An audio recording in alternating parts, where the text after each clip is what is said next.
ఈరోజు ఈ కార్యక్రమంలో కీలక పాత్ర విద్యార్థులది. కారణం ఏంటంటే ఈ యాన్యువల్ డే అనేది ప్రభుత్వం వారు పాఠశాల యొక్క ప్రాముఖ్యతను ప్రాధాన్యతను గుర్తించి మనకి సంవత్సరంలో ఒకరోజు వినోదమైనటువంటి దినముగా, ఒక ఫెస్టివల్ డేగా జ్ఞాపకం చేసుకుంటూ పాఠశాల ద్వారా మన బ్రతుకులో విద్యా ప్రపంచానికి పునాది వేయబడి ఉన్నత స్థాయికి అధిరోహించినటువంటి జ్ఞాపకార్థమైనటువంటి దినాలను స్మరించుకుంటూ, నాకు ముందు మాట్లాడినటువంటి సార్ చెప్పినట్లుగా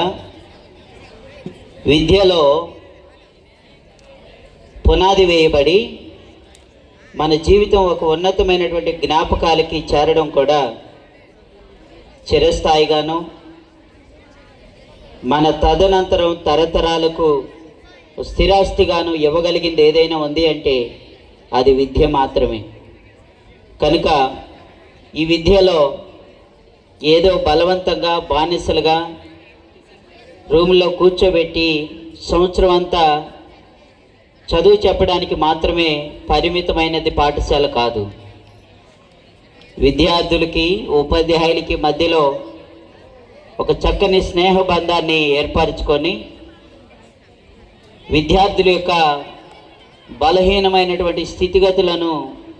గ్రహిస్తూ వారిని మోటివేషన్ చేస్తూ వారికి భగవంతుడిచ్చినటువంటి తలాంతు ఏదైతే ఉందో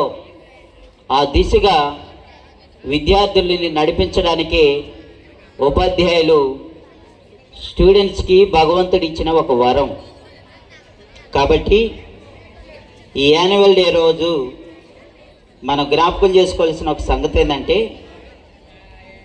ఉపాధ్యాయులకు విద్యార్థులకి మధ్య ఉన్నటువంటి అన్యోన్య సన్నిహితమైనటువంటి సంబంధం యొక్క ఆ బాంధవ్యం యొక్క ప్రాముఖ్యత ఎలాంటిదో ఆ ఉద్దేశమే ఈ యాన్యువల్ డే. గనుక దీన్ని ఉద్దేశించి మరి మన ముందున్నటువంటి పెద్దలు, అంటే మీలాగే ఒకప్పుడు చదువుకొని ఉన్నతమైనటువంటి స్థాయిలో ఉండి ఈరోజు ఒక ఉన్నతమైనటువంటి పదవుల్లో వారి వంతు బాధ్యతను నిర్వర్తిస్తూ దేశమునకు, ప్రజలకు భౌతికంగాను అన్ని విధాలుగా సేవలు అందిస్తున్నటువంటి మన నాయకులు మనకి ఒక రోల్ మోడల్. ఈ విషయాన్ని దృష్టిలో పెట్టుకొని విద్యార్థులందరూ కూడా ఉపాధ్యాయులు పడిచినటువంటి ప్రయాసను గుర్తించి మీ బ్రతుకు దినాలలో ఉపాధ్యాయులు భగవంతుడు నాకు ఇచ్చిన ఒక వరము అనేటువంటి సంగతిని ఈ సందర్భంగా జ్ఞాపకం చేసుకుంటూ వారిని మనం ఎంతైనాను గౌరవించి అభినందించవలసిన బాధ్యత యాజ్ ఎ స్టూడెంట్స్గా మన మీద ఉందని జ్ఞాపకం చేసుకుంటూ,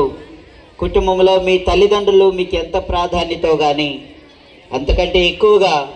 ఉపాధ్యాయుల యొక్క ప్రాధాన్యత మన జీవితాల్లో ఎంతైనా ఉండవలసిన అవసరం ఉందని ఈ సందర్భంగా తెలియజేస్తూ ఉంటూ సెలవు తీసుకుంటా.